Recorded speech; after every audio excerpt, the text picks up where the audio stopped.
ஒவ்வொரு திருக்குறளையும் அதன் பொருளையும் கூறுவதுடன் அந்த திருக்குறளின் பொருளோடு தொடர்புடைய ஒரு இனிய தமிழ் திரைப்பட பாடல் வரிகளோடு அந்த திருக்குறளின் பொருளை இணைத்து விளக்கங்கள் கூறி அத்திருக்குறளின் பொருளை மேலும் விளங்கச் செய்து அந்த திருக்குறளின் சீரிய கருத்தினை இந்த பிரபஞ்சம் முழுவதிலும் உள்ள மக்களினுடைய நிகழ்கால வாழ்வியல் முறைகளோடு இணைக்கின்ற ஒரு முயற்சி தான் இந்த கருத்தாக்கத்தினுடைய நோக்கம். அந்த முயற்சியிலே இன்று நாம் எடுத்துக்கொள்ளும் திருக்குறள் எண் 437. பொருட்பாலிலே அரசியலிலே குற்றம் கடிதல் என்கிற அதிகாரத்திலே அமையப்பெற்றுள்ள அந்த திருக்குறள், செயற்பால செய்யாதிவரியான் செல்வம் உயர்பாலது அன்றி கெடும்.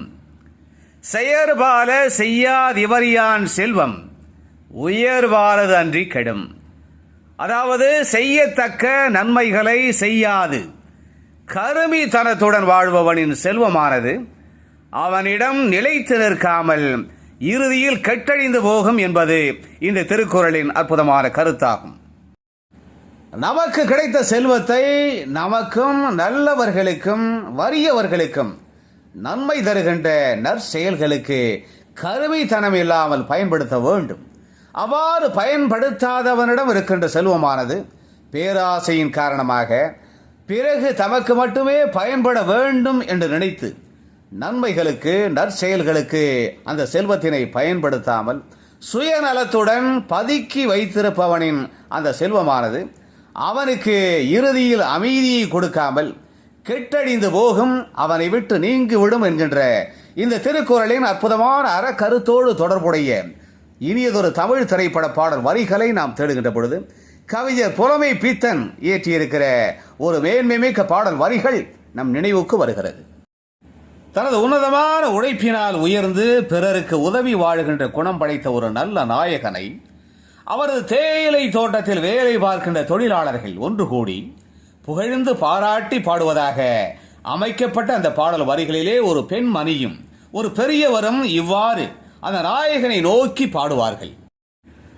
முதலில் அந்த பெண்மணி அந்த நாயகனை நோக்கி கூறுவார், பாடுபட்டு சேர்த்த பொருளை உங்களைப் போல தகுந்த நபர்களுக்கு கொடுக்கும் போது உங்களுக்கு இன்பம் உண்டாகும் என்பதை நாங்கள் அறிவோம். அவ்வாறு கொடுக்கின்ற போது ஏற்கனவே வாடி இருக்கின்ற ஏழைகளின் முகங்கள் மலர்வதை பார்க்கின்ற போதும் உங்களுக்கு இன்பம் உண்டாகும் என்பதை நாங்கள் அறிவோம் என்று கூற, அடுத்து அந்த பெரியவர் கூறுவார், பேராசையின் காரணமாக தமக்கு கிடைக்கப்பெற்ற செல்வத்தினை பதுக்கி வைத்திருப்பவருக்கு வருகின்ற துன்பங்கள் அனைத்தும் சுயநலத்தால் விளைந்தவை. அத்தகையவருக்கு அமைதி என்று மறுக்காது. அத்தகைய சுயநலக்காரரின் செல்வமானது அவரை விட்டு நீங்கி இறுதியில் அவர் அமைதியின்மையால் அவதிப்படுவார் என்கின்ற அறக்கருத்தினை அந்த பெண்மணியும் அந்த பெரியவரும் மிக அற்புதமாக விளக்குகின்ற அந்த மேன்மைமிக்க பாடல் வரிகள் இடம்பெற்ற திரைப்படம் 1975 வெளிவந்த இதயக்கனி.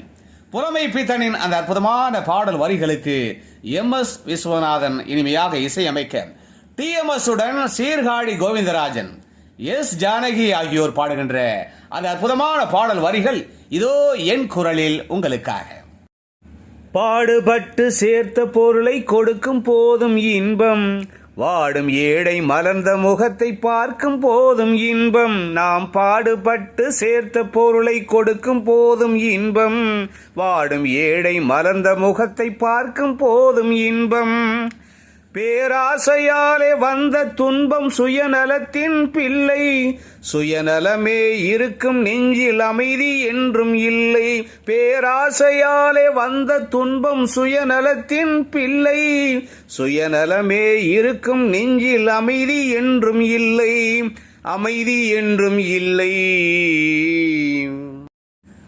எனவே செய்யத்தக்க நன்மைகளை செய்யாமல் கருமித்தனத்துடன் வாழ்பவர்களுடைய செல்வமானது இறுதியில் அவரிடம் நிலைத்து நிற்காமல் கெட்டழிந்து போகும் என்கின்ற குற்றம் கடிதல் தொடர்பான இந்த திருக்குறளின் அற்புதமான கருத்தினை தெளிவாக அறிந்து உணர்ந்து நாமும் நமக்கு கிடைத்த செல்வத்தினை நமக்கும் நல்லவர்களுக்கும் வறியவர்களுக்கும் சிறப்பாக பயன்படுத்தி வாழ்க்கையிலே புகழையும் மேன்மையையும் அடைவோம்.